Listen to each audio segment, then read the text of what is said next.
આજની ધર્મકથા. પ્રણામ. પૂજ્ય કુમુદચંદ્ર સુરીશ્વરજી મહારાજા એમના જીવનના અનેકવિધ ઉલ્લસો, એમના જીવનના અનેકવિધ પ્રસંગો, આયામો, એ બધાને બહુ ઝીણવટથી આપણા મન સમક્ષ છતું કરવાનો એક પ્રયત્ન આપણે કરી રહ્યા છીએ. આમ પણ સ્વાધ્યાય એ જ છે કે જેમાં તત્વનું ઊંડાણ પામવાનો પ્રયત્ન થાય. ઉપર છેલ્લી વસ્તુઓ બોલી લેવી કે જે ક્યાંય જીભના સ્તરેથી આગળ વધીને ગળાના સ્તર સુધી પણ ન જાય, ગળાથી આગળ વધીને હૃદય સુધી પણ ન પહોંચે, એ ગોખવું ગણાય. સ્વાધ્યાય કઈ રીતે ગણી શકાય? સ્વાધ્યાય એ છે કે જે સ્વ સુધી પહોંચાડે. સ્વ એટલે પોતાનો આત્મા, જે અત્યારે આપણા મન દ્વારા આપણે પામી શકીએ છીએ, મનના માધ્યમે. એટલે જે મનને પરિણમનમાં ન લઈ જાય, પરિણમનની ધારામાં, એ યા તો કંઈક બીજું છે, સ્વાધ્યાય તો નથી. છગનભાઈના જીવનના કેટલા બધા પ્રસંગો આપણે સાંભળ્યા. એમાંની ઘણી મનનીય વાતોમાંની એક વાત હતી એમનું દાંપત્ય જીવન. પાછળથી જે આપણે જોયું કે ભાઈથી છૂટા થયા એ પછીથી ગજરાબેન, એમના ધર્મપત્ની, એમણે જે રીતે સહયોગ આપ્યો, જે રીતે છગનભાઈની મનની જે ધારા હતી એને જે રીતે એમણે પુષ્ટિ આપી, સહાયક બળ આપ્યું, પૂરક બળ આપ્યું, સહયોગ આપ્યો, દરેક આરાધનામાં સાથે ઊભા રહ્યા. આમ આપણે સામાન્યથી વિચાર કરીએ કે તેઓ જ્યારે યાત્રા કરવા ગયા હશે, ચરિપાલિત સંઘોમાં ક્યાંક ગયા હશે, ઘરે જ્યારે તેઓ પૌષધ વગેરેમાં વધારે સમય વિતાવતા હશે, એ બધા સમયે એક અર્ધાંગિની તરીકે એમણે જે પૂરક બનવાનું કાર્ય કર્યું ને એ કેટલું દુષ્કર હશે. પતિને તપ ચાલતો હોય અને એ સમયની પાછી યાત્રાઓ એવી ન હતી જે અત્યારે હોય કે ભાઈ ચાલો મોટું રસોડું થયું અને બધાએ ત્યાં જમી લીધું ને ઠરીઠામ થઈ ગયા. ના, ત્યારે જાતે રસોઈ બનાવવાની રહેતી, સીધું સામાન આપવામાં આવતો અને એનાથી રસોઈઓ થતી. અને એ સામૂહિક રસોડા સિવાયની જે ધારા વ્યક્તિગત રસોડાની હતી, એના કારણે ધર્મપત્ની તરીકેની જે ફરજ છે એ બહુ સુપેરે એ સમાઈ જતી હતી. અને રસોઈ વગેરે બનાવવું, એમના સમયે બધું તૈયાર રાખવું, એમને અનુકૂળ દ્રવ્યો કરવા, એમની માટે આંબીલ વગેરે માટેની વ્યવસ્થાઓ કરાવી આપવી, આવી સૂક્ષ્મતમ વાતો જ્યારે રોજનો નિત્યક્રમ બને ને ત્યારે એ બહુ મુશ્કેલ થાય. અને છતાં પણ ગજરાબેને ક્યાંય પણ એ વાતો મુશ્કેલ છે એવું વર્તાવા પણ ન દીધું. એ ખરું દાંપત્ય જીવન હતું. ટેકનિકલી જોવા જઈએ તો સાધુપણામાં આપણે ગુરુ ભગવંત પ્રત્યે કેટલા પારતંત્ર્ય રહેશું, કેટલા સમર્પિત રહેશું, એની એક નેટ પ્રેક્ટિસ એ દાંપત્ય જીવન ગણી શકાય. એની માટે દાંપત્ય જીવન ઊભું કરવું એવી કોઈ વાત નથી, પણ દાંપત્ય જીવન નામનો ધર્મ પણ રાજા ઋષભે સ્થાપ્યો. એના મૂળમાં આપણી પોતાની અહંકારની વૃત્તિ, સ્વચ્છંદની વૃત્તિ ઉપર ક્યાંક ને ક્યાંક કંટ્રોલ મૂકવાની વાત છે. તમે કોઈકની ભેગા રહો તો તમારે તમારી બુદ્ધિ, તમારી ઈચ્છા, તમારું મન, એ બધાને ક્યાંક ને ક્યાંક કોમ્પ્રોમાઇઝ કરવા જ પડે, તો જ સાથે સારી રીતે રહી શકો. અને આ બધાનું નિયમન કરવું એ સ્વચ્છંદતા અને પડકાર ફેંકવા જેવું છે. આવો કંઈક નાનો ભાવ જેનામાં બહુ જ સત્વ નથી પ્રગટ્યું એવા વ્યક્તિ માટે પ્રગટાવવાનો આ માર્ગ એટલે આ લગ્ન જીવનનો માર્ગ. આપણે એની અનુમોદનાની ધારામાં છીએ એવું નથી, એ કરવા જેવું છે એવી પણ વાત નથી, પણ એટલીસ્ટ એ માર્ગનો એક પેટા માર્ગ તો છે, કારણ કે રાજા ઋષભે સ્થાપ્યો છે. સ્થાપનાર વ્યક્તિ કોણ હતું એના દ્વારા માર્ગની આપણે કલ્પના કરી શકાય. એટલે એ માર્ગને જે રીતે ગજરાબેને સંભાળ્યો એ અપ્રતિમ હતું. આપણે એ સમયે આવા ઘણા બધા ગુણો એમના સ્વાધ્યાયમાં લેવાનો પ્રયત્ન કર્યો હતો. હવે જ્યારે કુમુદચંદ્ર વિજયજી મહારાજ સાહેબની દીક્ષા થઈ ગઈ છે, દીક્ષાને કેટલોક મહિનાઓ, કેટલાક વર્ષ વીત્યા છે, તો ગજરાબેનની સ્થિતિ શું થઈ એ જાણવું પણ મહત્ત્વનું છે. ગજરાબેન એવરી ટાઈમ એ પોતાના ધર્મપતિ કે જેણે ખરેખર એમના જીવનમાં એમને ધર્મ આપ્યો હતો એને મિસ કરતા હતા. એ હકીકતની અંદરમાં તો વિહાર કરી ગયા હતા. આમ એમનું દર્શન આંખેથી મળી શકે એવી સ્થિતિ ન હતી, પણ એમને સતત એમના ધ્યાનમાં એ જ રહેતા. ઘરની અંદરમાં, ક્યાંક કોઈ ક્રિયા પૂજા વગેરે કરવા જવામાં, ક્યાંક બીજે ક્યાંય વ્યવહારમાં જવામાં સતત એમને એવું લાગતું કે મારી બાજુમાં એ નથી. હું એમને જોઈ શકું છું, પણ હું એમને અનુભવી શકું છું, પણ મારી બાજુમાં એ છે એવું હું જોઈ નથી શકતી. આવી અનેક અનુભૂતિઓ એમને થવા લાગી. દિવસો મહિનાઓ એમાં વીત્યા. કેટલીક નિરાશા વ્યાપવા લાગી. એટલા માટે નહીં કે એમણે દીક્ષા લઈ લીધી, કારણ કે દીક્ષા તો બહુ જ ઉલ્લાસથી પોતે આપી હતી, પણ એટલા માટે કે હું એક સંબંધ જે છે, જે મારા મનમાં સંસ્કરિત થઈ ગયો હતો, હું એ સંબંધને સમહાવ મિસ કરું છું. અને ઉત્તમ વ્યક્તિઓ સાથેનો સંબંધ એ હંમેશા ઉત્તમતા જ આપે. એ ન્યાય છે. એટલે એ ન્યાયે થોડાક સમય પછીથી હવે ગજરાબેનને એ જે સંબંધની મિસિંગ ફિલિંગ હતી એની જગ્યાએ એ વિચાર બદલાયો.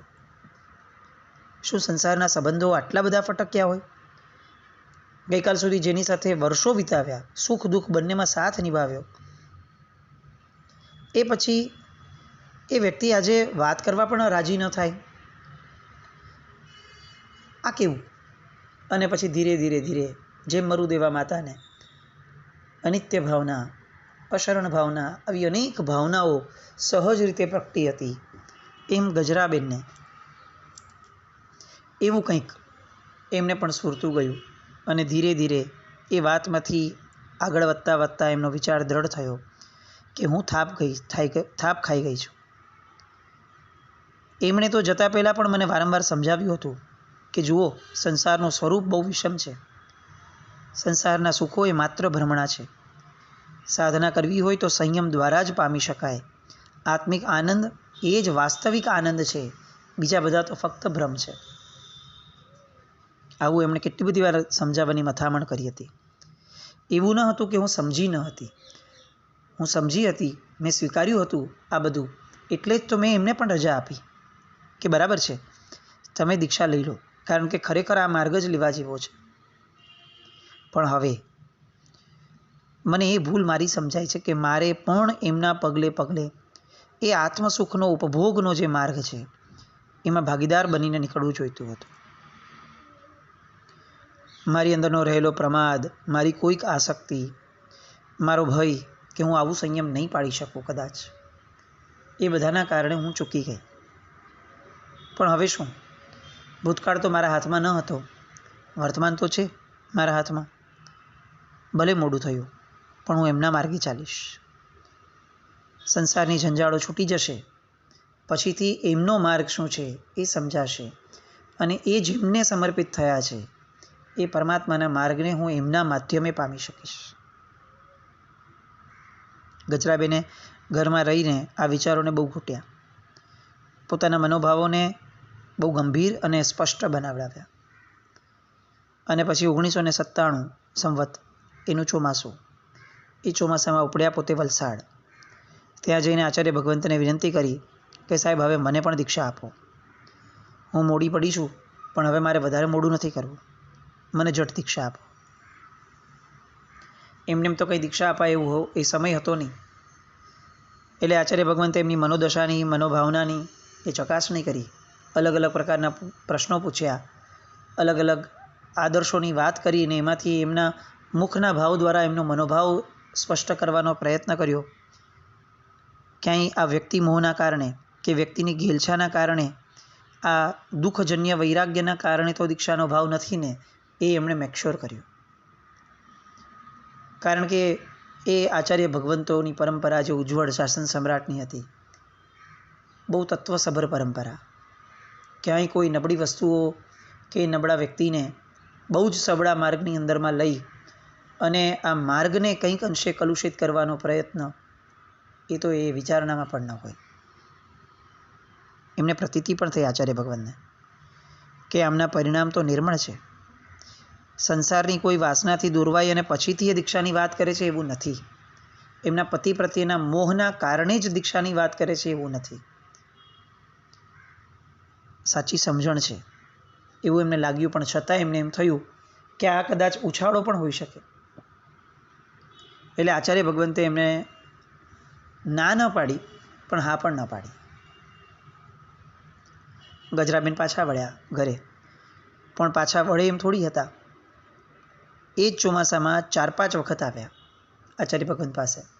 આવી અને વારંવારની વિનમણી, વાતો, એ જ માંગણી, અને એની માટેની કંઈ પણ કરવાની પોતાની તમન્ના, એ બધું જ આચાર્ય ભગવંતની પાસે એ વ્યક્ત કરવા લાગ્યા. એ 4-5 વારમાં જવાથી પણ ન પત્યું. સાહેબ કોઈ અનુકૂળ જવાબ નહોતા આપતા, ભલે પ્રતિકૂળ ન હતા પણ અનુકૂળ જવાબ પણ નહોતા આપતા. એટલે છેવટે એમના રસ્તો વિચાર્યો કે એમના ભાભી ધનીબેન, એમના ભત્રીજાઓ, જેમને કુમુદચંદ્ર વિજયજી મહારાજ સાહેબ વ્હીલના રખેવાળ તરીકે મૂકીને આવ્યા હતા, રામજીભાઈ શાહ, એ બધા સ્વજનોને લઈ અને આચાર્ય ભગવંત પાસે આવ્યા. અને હવે બધા જ સ્વજનોએ એમના વતી આગ્રહ કર્યો કે સાહેબ, આ ખરેખર બહુ પરિપક્વ ભાવના છે, ક્યાંય કોઈ કાચી ભાવના હોય એવું નથી. અમે એમનું જીવન જોઈએ છીએ અને કોઈ મોહજન્ય રાગ છે એવું નથી. બધાની વાતો સાંભળી આચાર્ય ભગવંતને તો પહેલેથી લાગતું હતું, પણ એમને એ કેટલીક ગંભીરતા જોઈતી હતી, જે વારંવાર આવવાથી જ સમજાય. એમને એક કિંમત જન્માવી હતી કે જે ભૂખ લાગે અને માંગણી કરીએ ને ત્યારે જ નીકળે. એ માંગણી થઈ અને આચાર્ય ભગવંતે દીક્ષા આપવાનું સ્વીકાર્યું. ગજરાબેન રાજીના રેડ થયા. ચોમાસું ઉતર્યું. ગુરુ ભગવંતો વિહાર કરીને નવસારી પધાર્યા. માગસર વદ છઠનું મુહૂર્ત નક્કી થયું હતું. હવે જુઓ, આપણે છગનભાઈ, કુમુદચંદ્ર વિજયજી મહારાજ સાહેબનો સંસારી પર્યાય, એ છગનભાઈએ દીક્ષા લેતા પહેલાં એક વ્હીલ કર્યું હતું. આપણે ઓલમોસ્ટ 10-15 મિનિટ સુધી એ વ્હીલ વિશે ચર્ચા કરી હતી. ત્યારે એવું લાગ્યું હશે કે આની આટલી બધી મોટી કિંમત કેમ છે, આ વ્હીલ માટે આટલું બધું વિચારવું કેમ. એ વાતનું પરિણામ અત્યારે આપણને સમજાશે. એ વ્હીલ બહુ જ માઇન્યુટ રીતે એક અક્ષરશઃ આપણે વાંચ્યું હતું. એક જ કારણ કે કોઈ એક ઉત્તમ વ્યક્તિની ઉત્તમ ભાવનાઓનો પડઘો કઈ રીતે પડે છે, એ અત્યારે જે પણ કાર્ય કરે છે એ ભવિષ્યના કોઈક બહુ મોટા સુકૃતનું સૂચક છે એવું આપણે આ દાખલા પરથી સમજી શકીએ. એમના વ્હીલના એક શબ્દો, કદાચ જો ઉપસ્થિત ના હોય ને તો હું આગ્રહ કરીશ કે એ વાળી ધર્મકથાનો ફરીથી એ ભાગ સાંભળીએ. એમણે વ્હીલની અંદરમાં વહીવટની જેટલી વાતો લખી હતી એની સાથે સાથે એમણે પોતાના આશય પણ લખ્યા હતા. જેમાંનો એક ભાગ હતો કે જો ગજરાબેનને દીક્ષા લેવાનું મન થાય તો એ પોતાની સંપત્તિ દીક્ષા માટેના આ પ્રસંગમાં, ઉલ્લાસમાં બહુ છૂટથી વાપરી શકશે, અને પછીથી જે બચે એ મારા ભત્રીજાઓને એમના અધિકારમાં, ક્ષેત્રમાં જશે. હવે ત્યારે એવું લાગ્યું કે આ તો ઇમ્પ્લાઇડ છે ભાઈ, એ જ્યારે દીક્ષા લેશે ત્યારે એ પોતાનું કરી લેશે, વ્હીલમાં આવું લખવાની શું જરૂર હતી. તમે અત્યારે તો એમને આપી દો કે ભાઈ હું આ બધું એમના નામે કરું છું ને એમને જે રીતે જે વાપરવું હોય તે કરે. આ જે રામજીભાઈ રાખ્યા છે એ રામજીભાઈ સાથે વ્હીલની રખેવાળી એ ભાઈ બરાબર કરશે. પણ વિશેષપણે આ વાક્ય જે લખ્યું એમણે, આપણને એવું લાગે કે કદાચ એ વાક્ય લખવાનો પણ એક પ્રભાવ થયો હશે, એ મનની ભાવનાએ પણ ક્યાંક પડઘો પાડ્યો હશે. અને પડઘો કેવો પડ્યો કે જુઓ, પરમાત્માને પોતાનું સર્વસ્વ આપવાની વાત એ એમના મનની અંદરમાં પ્રગટી. કેવી રીતે પ્રગટી? તો કે જ્યારે છઠના દિવસે દીક્ષા લેવાની હતી એના આગલા દિવસે પાંચમે શાંતિ સ્નાત્ર હતું અને ગજરાબેન પૂજા કરતા હતા. સ્નાત્રમાં એવો ભાવ ઉલ્લાસ પ્રગટ્યો, એવો પ્રભુજી પ્રત્યેનો બહુમાન ભાવ પ્રગટ્યો, એવો સંસાર પ્રત્યેનો વિરક્તિનો ભાવ પ્રગટ્યો કે એમણે પોતાના ગળામાં પહેરેલો 5 તોલાનો સોનાનો હાર એ એમણે તરત કાઢી અને પ્રભુજીના કંઠે પહેરાવી દીધો. બહુ સાહજિક ઘટના, કોઈ પહેલેથી પ્લાનિંગ ન હોય, કોઈએ કીધું ન હોય કે જુઓ તમે આ હાર પહેરીને જાઓ અને આ હાર ભગવાનને ચડાવી દેજો, એવું નહીં. આપણી આજની પરિસ્થિતિમાંથી તો આપણે છે ને ઘણા બધા ઉપર ઉઠવા જેવું લાગે ક્યાંક ને ક્યાંક, પણ એ સમય હતો કે જ્યારે નિર્દોષતા, પવિત્રતા, સાહજિકતા એ બધા ગુણોનું જીવનમાં અતિશય મહત્ત્વ હતું. ન કોઈ પ્લાનિંગ રહેતા, ન પછીથી કોઈ માર્કેટિંગ થતું. અત્યંત સ્નેહભાવથી, અત્યંત નિતાંત સ્નેહભાવથી પરમાત્મા પ્રત્યેના એમણે પોતાના ગળામાં પહેરેલો 5 તોલાનો હાર કાઢી અને ભગવાનને સોંપી દીધો. એમના ભાવ એટલા બધા ઉજ્જવળ હતા કે એમને વિલમાં પોતાને જે મળ્યું હતું એમાંથી એને જે વાપરવાનું હોય દીક્ષા માટેની એની છૂટ ઓલરેડી મળી હતી. અને પોતે જે પરમાત્માને જીવનભર સેવ્યા છે નવસારી સંઘના, એ પરમાત્માના ચરણે પણ મારે કંઈક સમર્પિત કરવું જોઈએ એવો એમને ભાવ થયો. એ સમયે નેમિનાથ પરમાત્મા જે એમના જિનાલયના મૂળ નાયક ભગવાન હતા, એમણે 50 તોલા ચાંદીના દાગીનામાંથી એ નેમિનાથ ભગવાનની ચાંદીની પ્રતિમા ભરાવી અને એ સંઘની અંદરમાં અર્પણ કરી. આપણને એવું લાગે કે આટલા બધા પૈસા છગનભાઈ ક્યારે કમાયા હશે, પણ સાથે આપણે એ પણ યાદ રાખવું જોઈએ કે એ 2022 ન હતી. એ મોંઘવારીનો એવો સમય ન હતો કે જ્યારે બધી વસ્તુઓ માઝા મૂકી જાય, બધી વસ્તુઓ કોકના ઈશારે વધે કે ઘટે એવો સટ્ટો થાય, એવો ન હતો. એ સસ્તાઈનો જમાનો હતો, કારણ કે એ સારાઈનો જમાનો હતો. છગનભાઈ જેટલું સંતોષથી કમાતા હતા, જેટલું એમને એમની કંપનીમાંથી મળતું હતું, એ બધું બહુ જ પૂરતું હતું અને સામે એનો વપરાશ બહુ જ ઓછો હતો. કારણ કે જીવનની અંદરમાં ઉપભોગ માટેના સાધનોની કિંમત બહુ ઓછી હતી એમને, અને એટલે એ જેટલું પણ બચાવી ગયા, સેવિંગ્સ કરીને ગયા, એ બધું અત્યારે આ ગજરાબેન પોતાના વીર્યોલ્લાસને પૂરું કરવા માટે એ વાપરી શક્યા. 50 તોલા ચાંદીના દાગીનામાંથી ભગવાનની પ્રતિમા ભરાવી અને શ્રી નવસારી સંઘને અર્પણ કરી. એ ઉપરાંત કદમગીરી તીર્થ કે જે શાસન સમ્રાટની દીર્ઘદ્રષ્ટિ, સાંકેતિક એમની જે ભાવના હતી અને એના કારણે જે એમણે આખું તીર્થ ઊભું કર્યું કદંબગીરી, એ તીર્થની પણ એક દેરીનો એમણે લાભ લીધો અને છગનભાઈના નામે એમણે પ્રતિષ્ઠાનો લાભ લીધો હતો. એટલે પોતાની પાસે જે થોડી ઘણી મૂડી હતી એનો મહત્તમ વિનિયોગ એમણે દીક્ષાની પૂર્વે જ પરમાત્માની ભક્તિમાં કર્યો. આ સોનાનો કંઠનો હાર પરમાત્માના કંઠે ચડાવવાની જે ઘટના થઈ, એ ઘટનાના સમાચાર છગનભાઈને એટલે કુમુદચંદ્ર વિજયજી મહારાજ સાહેબને મળ્યા. અને જ્યારે કુમુદચંદ્ર વિજયજી મહારાજ સાહેબને સમાચાર મળ્યા ત્યારે એમની આંખો હર્ષથી ઉભરાઈ ઉઠી. એવું નહીં કે મારી પત્નીએ મારા ગયા પછીથી, સંસાર છોડ્યા પછીથી આવી સરસ રીતે આટલું સરસ મોટું સુકૃત કર્યું, વાત એ નહીં. મનમાં એ ભાવ હતો કે હું ગૃહસ્થ હતો ત્યારે આ બધા પૈસા મારી પાસે પણ હતા, પણ મારું એવું જીગર ન ચાલ્યું, મારી એવી હિંમત, મારું એવું સમર્પણ પ્રભુ પ્રત્યે ન પ્રગટ્યું કે જે સમર્પણ આજે આ શ્રાવિકા કે જે સંયમના માર્ગે સાધ્વીજી થવા માટે જઈ રહ્યા છે એમનામાં પ્રગટ્યું છે. એમના સત્વની, એમની હિંમતની, પ્રમોદ ભાવનામાં એમની આંખો છલકાય. અને ધર્મ આ જ છે. અહીંયા કોઈના પણ સુકૃતને ક્યાંય પણ સ્વાર્થની ભાવનાથી અનુમોદવાની વાત જ નથી. મારા વ્યક્તિએ આ કર્યો, વાત એમ નથી. આ વ્યક્તિએ બહુ સારું કર્યું એ વાત છે. હું ન કરી શક્યો એવું કંઈક આમણે કર્યું એ વાત છે. અને તો એ વાતની અનુમોદના એ શુદ્ધિ તરફ લઈ જાય. અને બાકી મારા વ્યક્તિઓએ આ કર્યું આનું ગાન, એ તો ફક્ત અને ફક્ત સ્વાર્થ તરફ જ આપણી વૃત્તિને વધારશે.